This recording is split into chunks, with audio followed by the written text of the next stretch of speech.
actually research does show households where the women are more revered, then they have better outcomes in menopause, let's say. That's an easier transition. The women who wear the pants in the family also have an easier transition. Women who have a support around them have an easier transition. And that's quite evident. And if you're not feeling supported and you feel alone and you're being oppressed, it's going to be tough because stress does not help the menopause transition. It doesn't help longevity. It doesn't help your aging. It doesn't help your health.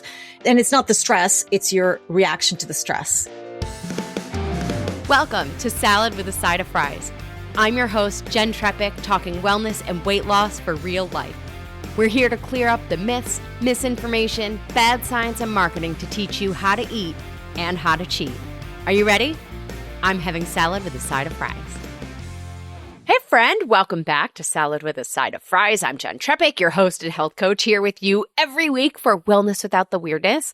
And I will just say, for those of you, maybe if I sound a little bit different, or for those of you who are watching on video in our Happy Healthy Hub, you'll see this is a different background. So I am actually in Michigan helping my mom after her knee replacement, but I didn't want to reschedule this conversation because I have been looking forward to this for so long, and here's why. So first of all, I think one of the biggest topics in wellness over the last year plus has been menopause.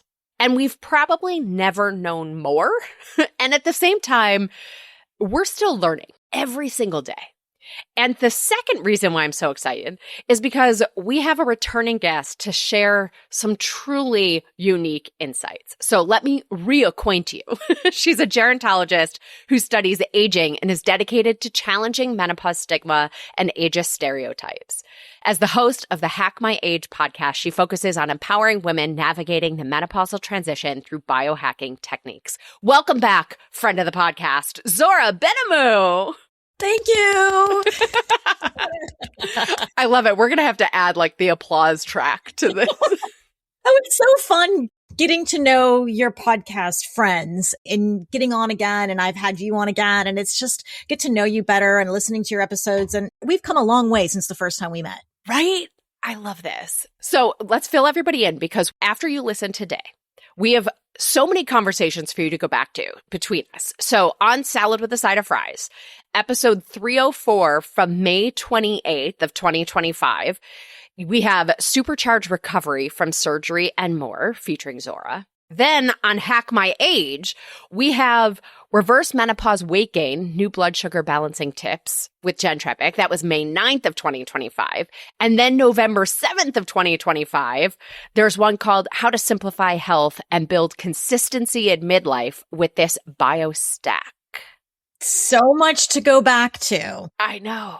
And I just released a blood sugar reel, and part of the call to action is listen to your episode. Oh, yay. I learned so much from that one. Amazing. Well, I love every chance that we get to connect and talk more. As you said, like learning from each other, I think is part of the magic of podcasts and hosting podcasts and having these conversations, and lucky for all of our listeners to learn along with us. So I love it. All right, one more piece of housekeeping. We have to tell our members what they're getting, and then we're going to jump right into this. So friends, join us in the Happy Healthy Hub. Being a member is the next best thing to working with me as your health coach. You get a recipe each week delivered to your inbox, curated articles, additional discounts from me and our partners, interview episodes like this one in full video, including some behind the scenes content for you, a community with the ability to post and comment on others' posts, plus access to the 24/7 Ask Me Anything, or AMA. This is where we get to target your specific questions or challenges. By the way, you can see past answers, upvote what people ask, all that good stuff. All of this is yours for just $12 a month. Or, I know, right? Your face is like, what? Seriously, it's a no-brainer. I know. And then, by the way, if you pay for a year at once, you get 2 months free. So a year for $120. Yeah. Well, yeah, it's practically free. Exactly. So your recipe this week is for vegan Caesar with shaved Brussels sprouts and crispy chickpeas. This is a great one to make and then have leftovers. You could even use the base recipe and then change up the greens from the Brussels sprouts to anything else that you have. Even cabbage this time of year is great. So to get this recipe, Plus, this episode in full video, access to the community chat, 24/7 Ask Me Anything, all the things. Go to asaladwithasideofries.com/membership. From there, you're going to click support now, follow the prompts to enter your payment method, create your login to access the hub and all of your benefits. Remember, you're going to asaladwithasideofries.com/membership. This supports your health and this show so we can keep doing this together every week. Yay. Right? Love it. Zora, spotlight on you. And you've been here before. So, again, everybody can go back and hear more of your story and your background. But I'm really curious because as we're focusing today on menopause, you're a gerontologist. And I don't know if it's just me, but I think a lot of times when people think of gerontology, it's like, in my mind, that's life after menopause. Right? So will you draw the line for us and where sort of those things come together for you and everything you've been learning? Yes. And it's fresh off the press because I literally just before I interviewed again, my favorite professor of gerontology, Dr. Paul Nash. And so we were, of course, speaking the same language. And gerontology, when I first heard it, I thought the same thing. I was like, what? Older people? Not interested. But I was explained, no, this is looking at the biological, the sociological, and the psychological process of aging from birth until death. This is a spectrum. It's to understand how we're aging, why we get certain diseases. And you have to look at the whole life course to understand. You don't just go to the problems that happen in older age. And menopause is a big chunk of the transition into another phase of life. Just as if you would say, well, adolescence, that's a change in life. That's part of the aging process. You age from the day you're born. Some people would say even earlier, but right. It's something to be interested in. You live in this vessel, so we might as well understand how to take care of it. But I have to just tell you this because he literally told me now, and I told him, I said, Dr. Nash, when I was studying gerontology, there wasn't any information on menopause. It was kind of non-existent unless I asked and I created the paper on menopause. And he said, well, thanks to you, we now have a section on menopause. Yes. Another cue round of applause track. Right.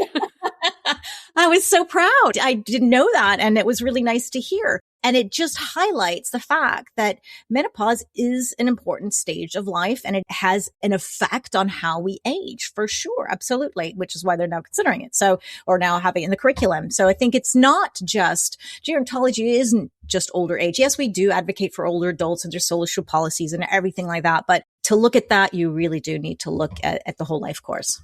Well, and I love in my mind what that brings up because I end up talking a lot about epigenetics with people, especially as we talk about longevity and how everything we're doing in our lives is either creating that longevity or potentially inhibiting that longevity. And so it's almost heartening to hear you describe it that way because it makes me hopeful that medicine and the way we're thinking about things is looking at more and more of the lifestyle and, our whole life as we go.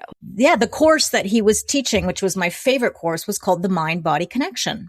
And this is a research-based university. I mean, we're talking about University of Southern California. This is not, they're not messing around. And I saw that on the curriculum and I thought, okay, this is not woo. This is evidence-based. This is showing the connection that the things in our head do affect our body and the things that we put in our body do affect our mind. So absolutely, there's a connection. Absolutely. So I want to focus today on insights you've done over 200 interviews with women around the world. Now 300. Oh my goodness. Amazing. So I guess maybe to start, right? What made you want to interview women about menopause in every country you have visited? Well, actually, there's only 300 that I published. Oh my goodness, I'm sure. There's a lot of rejection. And because when I literally go up to women in the street and I say, hey, can I ask you 5 questions about menopause? So you can imagine the rejection I get, especially when I hold up my camera and said, can I film this and post it on social media? So I do get a lot of women who say no, but they want to talk about it. So I do have other insight as well beyond the 300 that I've published. But by the way, it's 300 in how much time? Oh, I've been doing this for a couple of years now. Yeah, a couple of years. I can't remember the first interview. I don't know. Actually, good question. I'm going to go back and look at that. It should have an anniversary of whatever years I've been doing this. And I continue to do it because they're so popular. These videos, I interview women. I ask these 5 questions. So I'm not taking a lot of their time and I don't have that much insight into them. I just see them on the street, but I create 1-minute reels because we have no more attention span on social media. So we have to make it quick. Although I do post the longer versions on YouTube, but they are very popular because women want to know that they're not alone, that it's not only Americans or only French or only whatever culture they're at, that we all are experiencing menopause. No one's getting away with it, at least not yet. I mean, we can get away with it in certain ways if you want to say that, but we all have to go through this transition. If you're lucky, actually, I always think it's a privilege to age if you get this far and to go through menopause. And my motto is menopause is inevitable, but suffering is optional. So no judgment. If you want to, that's totally your choice. But nowadays we don't have to. And that's the whole premise of what I do, is to try to help women go through this transition. But these reels bring so much insight. And I'm to explain why I go around the world is because I'm a recovering nomad. And I used to live out of a suitcase for many years. And when I'd find myself with my husband, we travel around the world, and what an opportunity to learn about menopause. And I honestly had no idea myself what to expect. I'm curious. I'm interested in menopause, and I'm happy to talk to people if they'll want to talk to me as well. So I have learned a lot. It's not formal research, but I've like observational research, and it does coincide a lot with the formal research that is out there. And I find it super interesting. And obviously these are popular reels, so people like them too. Yeah, for sure. So I want to know the 5 questions you ask, but I also have so many questions that came to me as we were, preparing for this conversation. And I'm sort of at a toss-up of where to start. I guess let's start with just the 5 questions that you ask so that we all know. And then I'll certainly have some follow-ups, I'm sure. Okay. So the first question is always the same. It's how old are you and where are you from? Just to give people context. And nobody's ever said, and I always tell people before I hit record, like if there's anything you don't want to answer, you just say pass. No one yet has said that, which is good. And I've only had some women say, well, I'm ageless. So that's about it. But other than that, we always get an age. We always get where they're from. Like, are they from Mexico? Are they from Spain? Are they from wherever they are? And then the next question is based on how they answer, because I would say either are you in menopause or perimenopause, unless they're clearly postmenopause. I feel like I still ask the question, are you postmenopause? And the answer is usually yes. But sometimes I get 65-year-old women who say, oh, I didn't do menopause. And I was like, well, do you still have a period? And they said, no. And I said, well, then you're postmenopause. But they associate the word menopause with the struggle, the transition, the hot flashes, all the symptoms that we're thinking about. And they said, well, it didn't happen to me.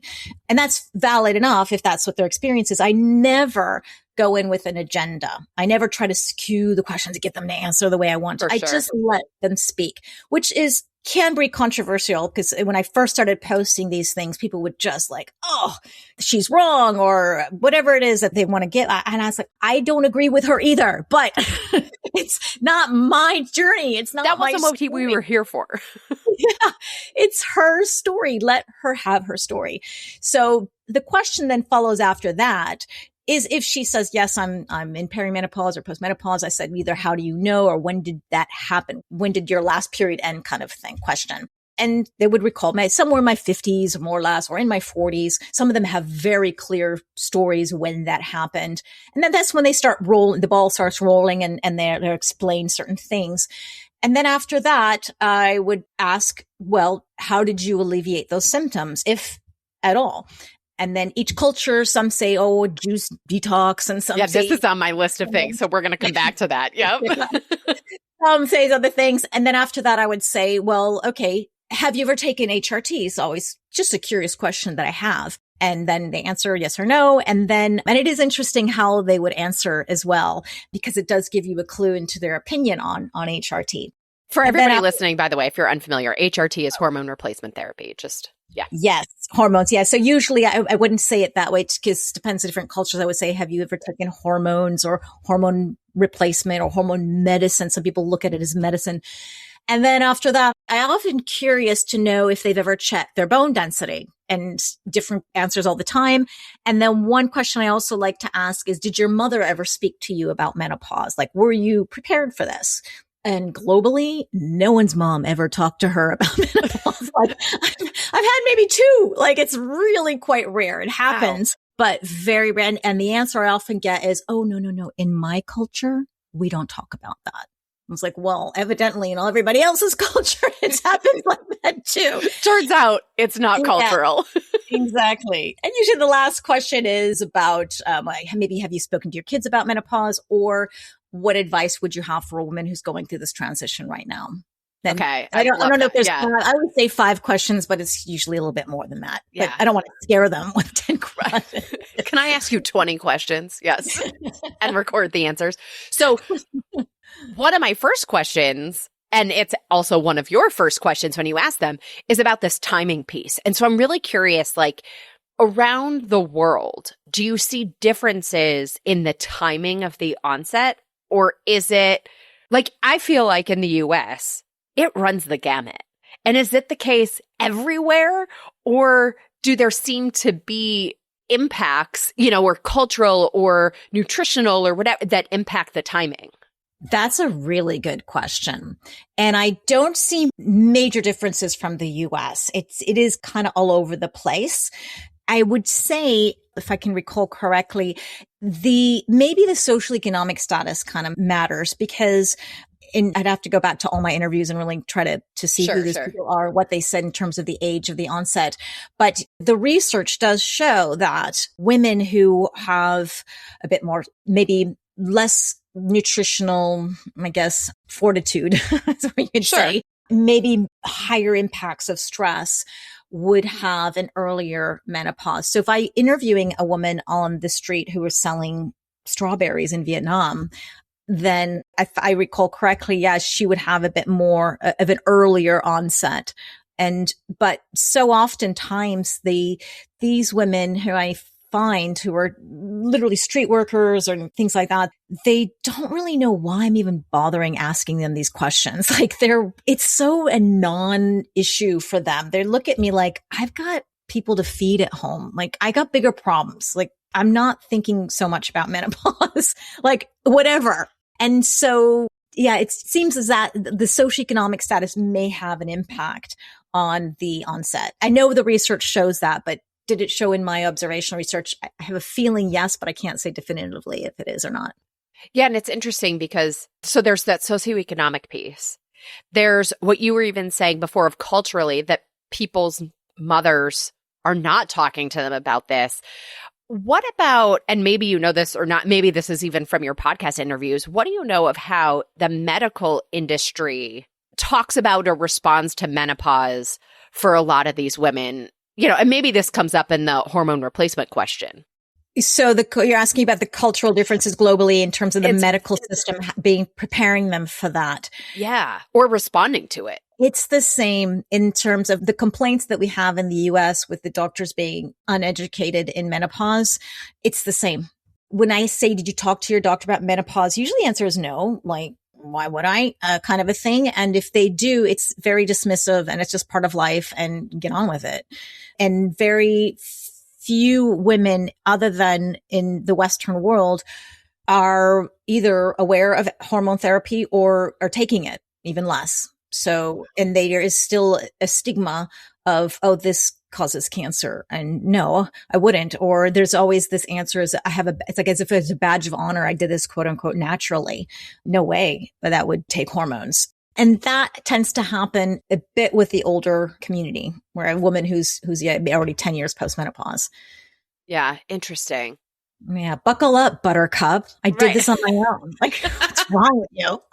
Totally. Well, and speaking of, so I want to dig more into some of the, as you ask them for their advice or guidance and all of those things and some other action steps. Let's pause here. We'll highlight our partner for this episode and come back for that. If you have ever felt overwhelmed by wellness advice, you're not alone. Everywhere you look, someone has a rule, a system, a must-do, and when none of it sticks, it's easy to turn that frustration inward. We think we're the problem. Here's the truth, though. You're not broken. you've been given broken tools. I wrote Uncomplicating Wellness, Ditch the Rules, Quiet the Noise, Reclaim Your Life to help you step out of that chaos and start trusting yourself again. This isn't about doing everything perfectly.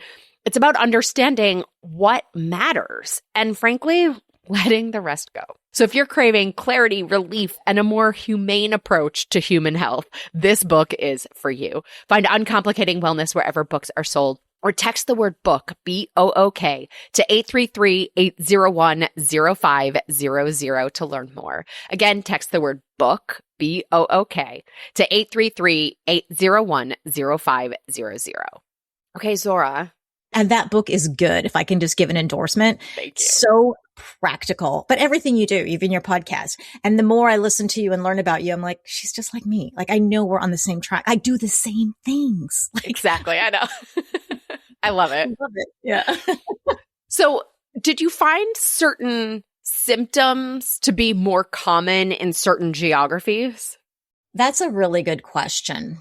I would say hot flashes across the board. It doesn't seem, in my experience, and again, I think the research shows that it's a little bit less in Asia. And some people say, oh, it's the soy or something like that. Or they don't complain. Right. Maybe they're not saying anything about it. Maybe they are feeling it and they're not saying it. Or maybe they're not feeling it. We don't really know. So I would say hot flashes for sure. And that's such a sign that everybody recognizes of menopause. And I would say that culturally, I think across the board as well, people do recognize the moodiness. I was going to say anxiety, but it's not anxiety. It's more that shorter fuse, less patience, this or mood swings. This, I think, as well happens quite across the board. In Asia, I was really surprised in Thailand how open the women were to talk to me about their libido and their sex lives. I thought they would be a bit more closed, but no, out of all the cultures, like happy to talk about it and how they want to have a sexy life and how what they're doing these days and how their libido crashed and they didn't want to tolerate that anymore. And it was really amazing. So again, I don't know if they're feeling more low libido than other culture, or is it they're just more open to talking about it. And I think across the board in Asia, I did hear a lot when I asked them, what advice do you have for women going through this transition? Very often it was just cool it, just take it easy, just relax. I don't think it was really helpful advice. Which it makes me laugh because I feel like the worst thing to say to any woman is just relax. I know. And I think what they were trying to really say is that it will pass. It's okay. I wish I didn't stress as much. It's don't worry kind of a thing. But it's advice that's difficult to take on board when you're in the middle of it. For sure. Yeah. For sure. Let's go into that, right? What was some of that advice and sort of recommendations that came from everybody? I did find in Vietnam, there was a lot of juicing, like eat fruit.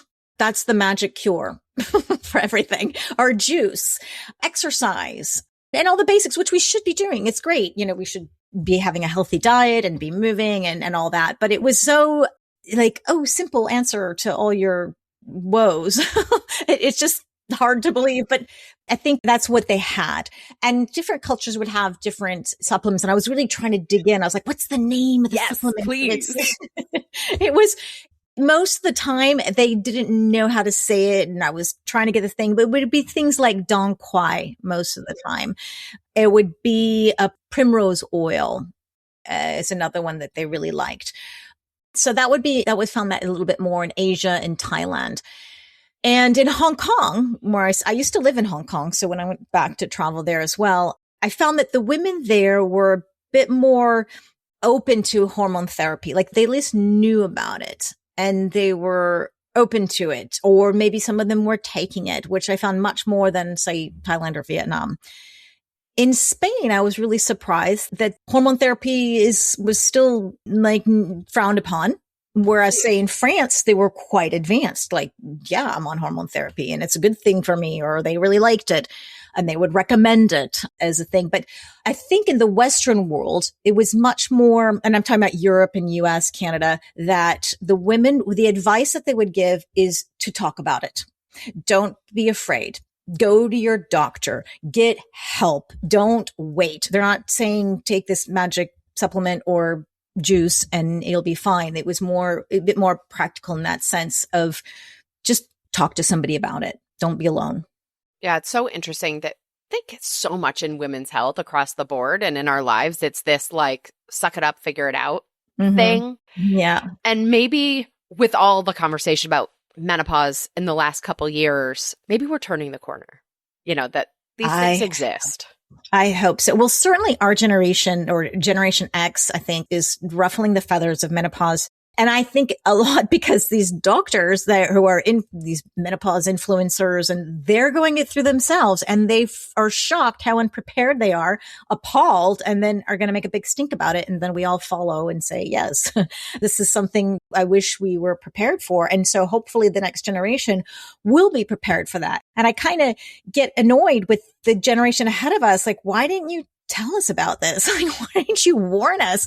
And I do see that the older women that I interview, and I'm talking in the 70s, 80s, very often most of the time they're saying it wasn't an issue. And I question whether it's because they forgot about it. I was just going to say, did they block it out? And it's like, maybe you block it out, like you went through the war is horrible. And you can only remember the good war stories. I don't know.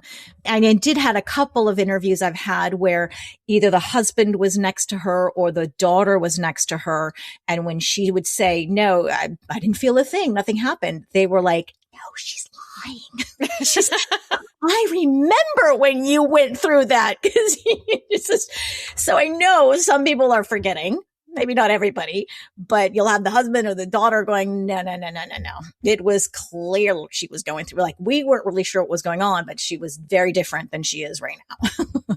So interesting. And so funny that, like we said, we sort of block it out. We don't necessarily see ourselves the way other people experience us. Yeah. Yeah. What are you doing differently, or maybe nothing, but what's been the impact on you with all of these interviews? I think the impact on me is just like with everybody else, you see menopause is universal. Like, I was hoping to find this little ancient secret or the community that just doesn't go through menopause. Right. Like, I was hoping to find something like that. So in the end, I didn't, not yet. And so my eyes have been opened in the sense that it is universal. We all just have different attitudes towards menopause. And it is your journey. It is whatever you want to be. That's why I say don't influence interviews. I let them be, and it is what it is. It's just their story. But I do feel that the more I learn about menopause and all the treatments we have, I mean, not talking even about hormone therapy, but all the other things that we can do to make this transition easy, is our power, our superpower. We can do so much. Whereas I do remember my mom going through menopause and I was like shaking. I don't ever want to go through that. And you'd hear these horror stories. And this is what we're seeing on social media a lot still, is that the horror stories. So the younger generation is horrified. And I do remember myself being like that, thinking, oh my God, are we all going to go through this? And no, thank you. How can I avoid menopause? So I do want to bust that stereotype and say, no, we have all kinds of experiences and there's a spectrum to menopause. And then if you do happen to be on the tough side of the spectrum, well, you can do things about it. Yeah. And I feel like that's probably a whole other episode, but anything on those options or things that you want to leave people with in terms of that perspective or tools to say, I have options and here's where I can reclaim this conversation a little. Yeah. I think kind of the advice that people have been giving me in terms of talk about it. Don't be silent.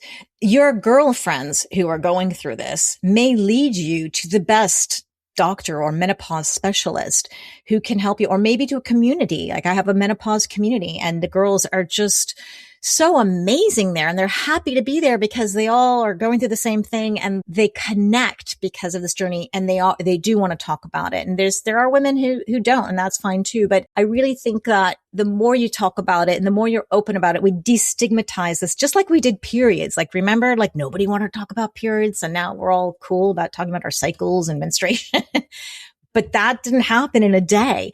And Right. so I want menopause to be like this. And because I stop so many people on the street asking them about menopause, and I do get a lot of rejection, I see that there's still a lot of work to be done. And in my space, in my menopause space, in my Instagram feeds and Facebook, it's full of menopause. Like it's almost feel like if you're in this space, you feel like, everybody knows this but the fact is very few people still do. And there's plenty of room for more of people like me and to talk about it. And I do think we can make a bigger impact one by one if you just open up about it. If you are struggling, especially if you have a menopausal depression, because that could be very life threatening. And if you sit alone and not know what's wrong with you, not know that it's not you, it's your hormones, and you can easily fix this, then you may find solutions that will save your life.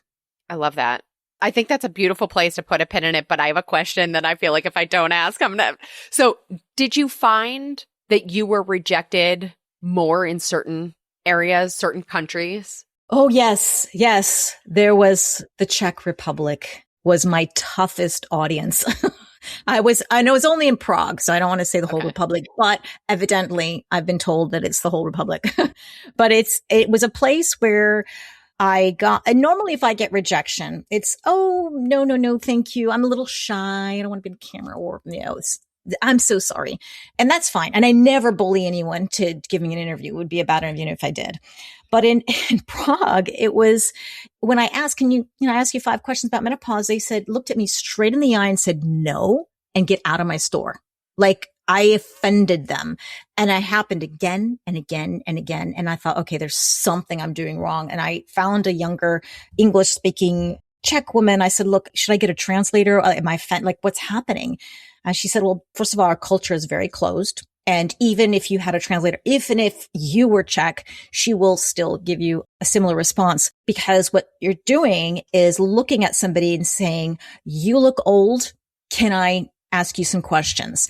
And that's because they're probably more ageist than some other culture. They have their own internal ageism thoughts. And that's ageism is a discrimination against older adults. They're associating youth with vitality and all the wonderful things, and old age with degradation and something to be shamed upon.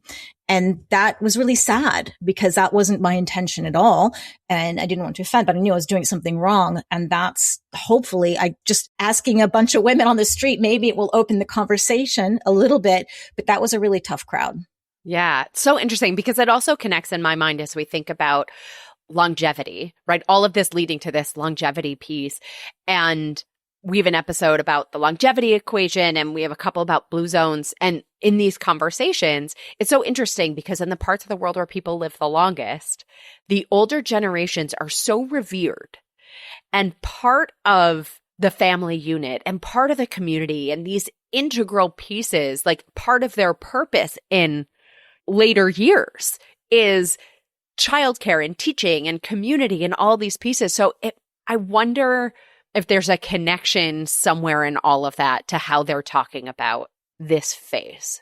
Yes, there is. Actually, research does show households where the women are more revered or older age is more revered, then they have better outcomes in menopause, let's say. That's an easier transition. The women who wear the pants in the family also have an easier transition. Women who have a support around them have an easier transition. That's quite evident. So there definitely is a connection. And if you're not feeling supported and you feel alone and you're being oppressed, yeah, it's going to be tough. Yeah. It's going to be really tough because stress does not help the menopause transition. It doesn't help longevity. It doesn't help your aging. It doesn't help your health. And it's not the stress. It's your reaction to the stress. It's the perception of stress and how we deal with it, which is actually the real crux of it. Yeah. Can I ask you something? Yes, of course. So you're with your mom now. Yes. Do you remember her menopause transition? A little bit. Like I remember at times hot flashes or her talking about some of that stuff. But I think I was relatively young where it didn't register of like what any of that meant. And it's come up in conversation with my mom, my sister, and I recently. And my mom was in her mid-40s. Yeah. And so, I think that's all part of it, where I was born when she was 33. So, Yeah. for me in my teenage years, like I was certainly not thinking about, You were both hormonal Right. at the same time. And that happens a lot, actually, in a household where hormones are flying all over the place and can be really challenging. And that's why, actually, I think that's a topic that somebody really needs to really address, and how to manage the household when you don't understand what's going on. Adolescents are lost as well. I mean, they know, I don't know, hormones, that's all we say, hormones. You blame it on hormones. Well, okay, so what do I do with it? Like, what? Right. How do I deal with it? We don't just say, oh, it's your hormones, or it's your hormonal, or it's PMS, or whatever. Like, okay, well, let's get through this. And if mom and daughter or son are going through all these things, then you can imagine the fights that happen when you have no patience and you don't know why you've gone off the handle. And maybe you did go off the handle when it was too much. And then, of course, your teenage son is going to be upset with you because you lost it. Yeah. Well, then I'm even thinking about andropause, right? Like there is there is a hormone change for men at this stage too, where like you are correct. Literally the entire house is a hormone soup. Yeah. Yeah, exactly. I don't even know why we call it andropause. I think we should call it menopause and then rebrand menopause to something. For sure. No. Awesome. A final thought, anything to wrap this up? Oh gosh, there's a lot. Yeah. A lot. I think one thing that women should be aware of is that menopause, there's two things. Menopause, like you said, we just think of it as, I don't know, something happens after the age of 50, but no, there's the whole perimenopause stage, which is the rough part. Once you're post-menopause, it usually gets a little easier after that.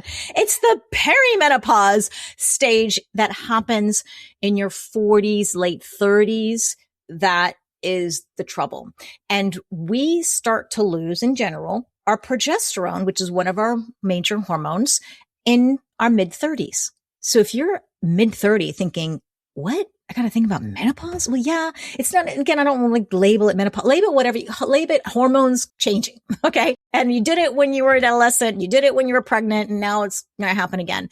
So I think being aware of that is really important, because if you're in your mid 30s or early 40s, you're not even thinking about menopause. I didn't know what perimenopause was when I was going through perimenopause.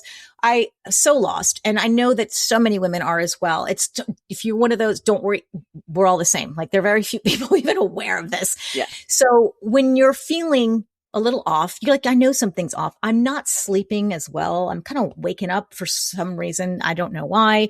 You be a little bit changes in the period, like subtle changes. Like we know when our period is kind of off. Pay attention, because when you go to the doctor and you're saying, I'm feeling a little moody, I'm feeling a little bit more anxiety, I can't sleep, you're probably going to get a sleep medication or an antidepressant that maybe you don't need. Maybe you do. I don't know. But it's the low hanging fruit is like, go check your hormones. Let's see, if it's the hormones, and you don't need to rely on medication or not. And sometimes this like comes and goes. Me looking back, I remember in my 30s, I remember crying out of nowhere. Like, I don't know why. You just look at a commercial and I was like, what's wrong with me? I had no clue. And then it kind of passed. But now in retrospect, I'm like, oh my God, that was perimenopause. Didn't even know. She came by and then left and then came back again.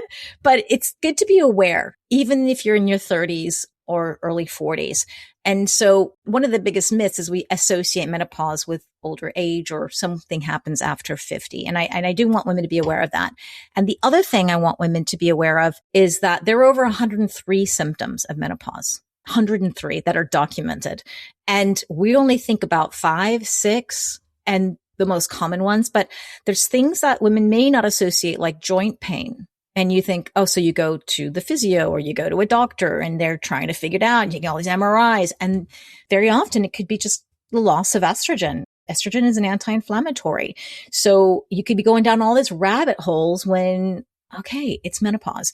And there are things that you can do about it. So I think being aware that there are other symptoms of menopause other than the typical, because that's why I always get these women saying, oh, I didn't do menopause because I didn't have a hot flash. That's all that menopause is just a hot flash and maybe loss of your period. Like, no, there's so much more. And there are consequences to the loss of hormones. So there are things that we can do to support our hormones, and you just I think it's not a time to ignore this and just and be like we do so often, just shove things away. It's fine. I'll just push right through it. But I would say just take a moment and assess yourself. As a biohacker, I love the test, measure, and assess. I like data. And even if it's not getting a blood test or something, you could write things down on paper and you'll see some trends. And there's so many things you can do. So I encourage women to just pay a little bit more attention to perimenopause and menopause. Absolutely. I remember the itchy ears. And when I heard that was a symptom, I was like, oh, well, now it makes sense. You know? Yeah. Yeah. Again, it can drive you nuts. Itchy ears, itchy eyes, dry eyes, itchy skin, itchy vagina. And you're like, what's wrong with me? And it's just, and there's a lot. Creepy, crawly skin is another one that people don't know. Phantom smells where you smell smoke and nobody else does. And you're like, I'm losing it. There's something wrong with me. But there's nothing wrong with you.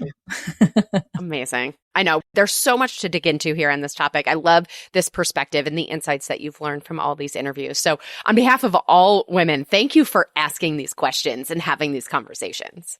Oh, thank you. And thank you for having me and continuing the conversation online. Absolutely. All right. It's time for our rapid fire off topic questions. You ready? Yep. Curious to see if your answers have changed. And full disclosure, I didn't go back to look, so we'll compare later. Okay. I don't remember. Okay. Me either. All right. What's the best thing you've done for your health this week? What's the naughtiest thing you've done related to your health this week? You know, the salad and fries of your week, if you will. Oh, the best thing I've done for my health this week, I've decided to take on a 14-day sex challenge with my husband to try to be a little bit more intimate. And it doesn't mean sex. I mean, it doesn't have to be sex, but it's more like, let's spend more time together. Let's be a little bit more intimate. Let's sit on the couch together and watch TV, or let's just do it, like it's one of those things.